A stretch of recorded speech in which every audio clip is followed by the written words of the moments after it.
Cindy Jackson. Please stand. Attention, salute, pledge. I pledge allegiance to the flag of the United States of America and to the republic for which it stands, one nation, under God, indivisible, with liberty and justice for all. I want to thank everybody for coming today.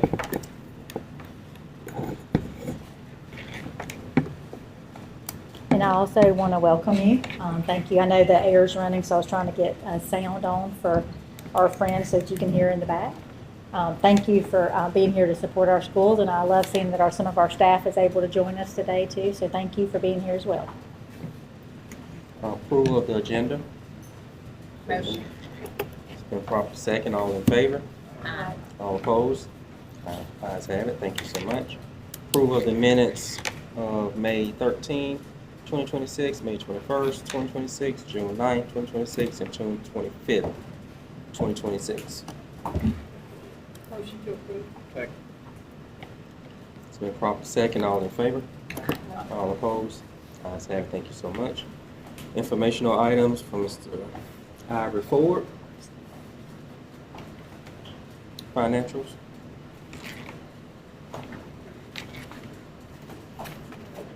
Yes. Afternoon, everybody.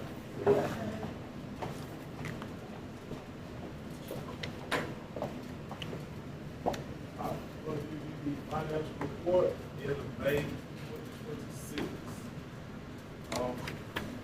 First 5 slides are just standard uploads. We upload to the State Department. At the end of May, we had a general unreserved general fund balance of well over $18.5 million.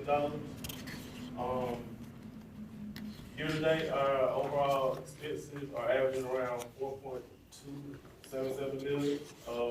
Give us an operating monthly reserve around 4.34 months.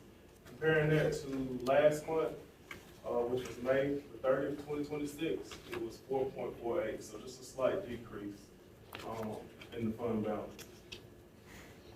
As far as putting that in our speedometer chart, still in the dark green section there, when you take that 4.277 million and divide it into the 18.5 million there, that's how we get to 404.34 months operating budget. The general fund is still holding steady. Comparing the general fund balance this time, 2025, last year, and also 2024, you can see last year around this time we're around $20 million, so about $1.4 million less.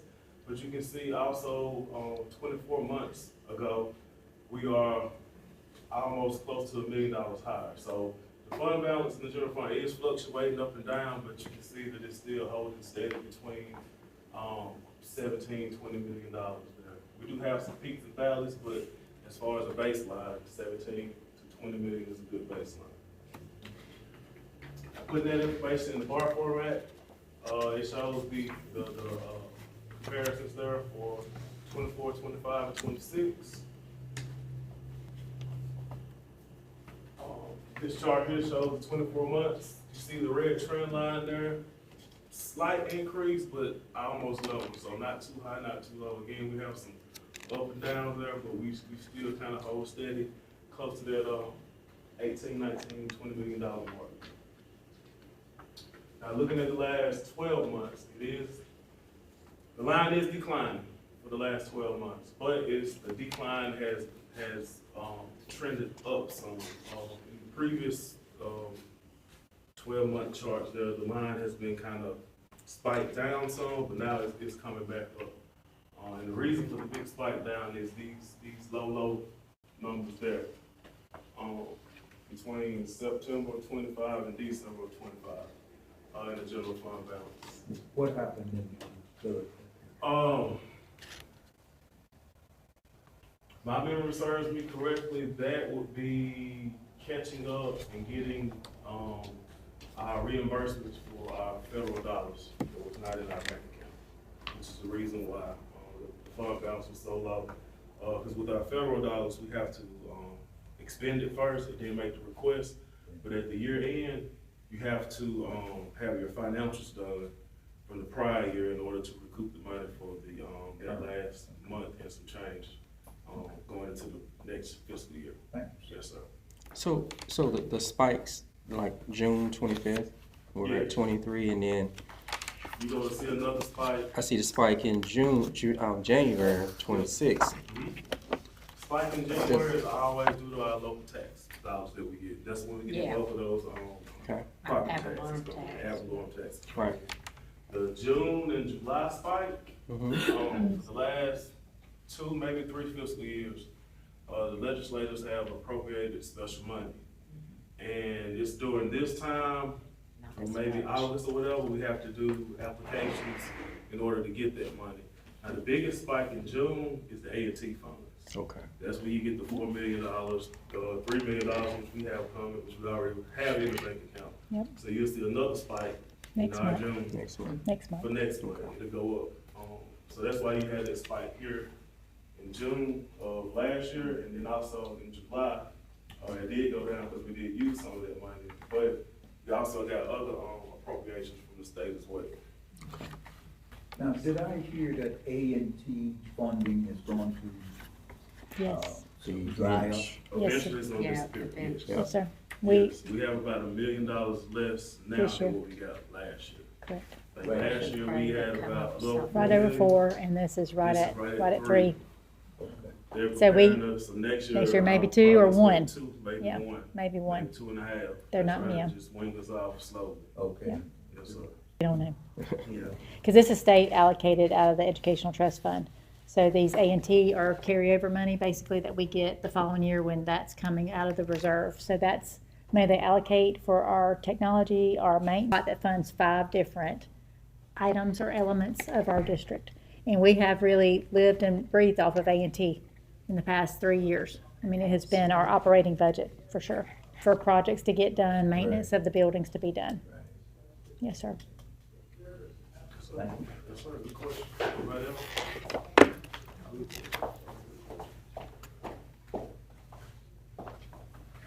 Okay, all right, so, as far as total expenditures compared to where we were, last year this time, we're about $400,000 less as far as our overall expenditures, expenses compared to where we were, in 2025 at this time.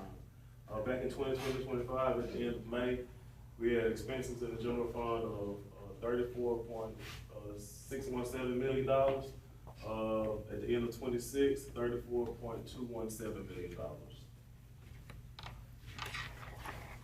And as far as, where that money is going, as far as in our overall categories, about 75% of it goes to instructional services, instructional support services, and our auxiliary services, which is CMP and transportation. So things tied directly to the classroom, whether there's security cameras, whether there's computers, pens, paper, whatever, anything directly tied to that classroom environment is where we spend the bulk of our general fund dollars. And that is the end of the presentation. Any other questions? Thank you. Thank you so much, Mr. Ford. Appreciate you so much. Action items. Superintendent recommends the approval of the purchase of subscription of Project Read AI decodable journal for literary instructions paid out of pre-K funds. Motion to approve. It's been proper second. All in favor? All opposed? Ayes have it. I'm Thank sorry, you. I'm back. Thought about it. I know. Sorry, Handwriting books. Okay, the superintendent, I recommend approval of the purchase of handwriting books for grades K-3. This was part of a survey that we did for principals to see what they needed. We'll purchase these from Zane Blozier in the amount of $13,299. This is paid out of a state fund source 1227. It's really for elementary education, so it does support the need that we have. Our principals also asked for this resource to help them with handwriting. As you know, or may not remember, but all third graders are required to test in cursive writing. Okay. Motion to approve. Amen from in the crowd. Yes, yes, but it's a great resource for us to have. Yeah. It's been proper second. All in favor? Have we done this in the past? We have. Or have I? We have. They only read, the law changed to where we have to test in third grade for cursive. You know, we got away from cursive writing. A lot of That's people, what I yes. recall. But we have bought this resource before, and the print, that's why they asked for it back, because they knew that we could implement that in our classrooms for K-3, and then again, the test and the assessment is done in third grade.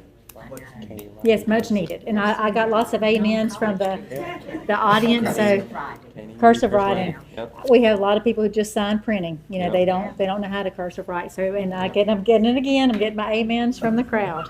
Yes, so we're very excited to be able to offer this to our schools. Okay, it's been properly second. All in favor? All opposed? Ayes have it. Thank you so much. Summer salary schedule. I recommend the approval of the amended summer salary schedule. You'll notice that there is a bus aid on there. Isn't that correct, Avery? It's highlighted for you, the change. It's right behind the financials. That was just to accommodate the fact we had bus aides working summer. Okay. Motion to approve. Second. It's been properly second. All in favor? Aye. All opposed? Ayes have it. Thank you so much.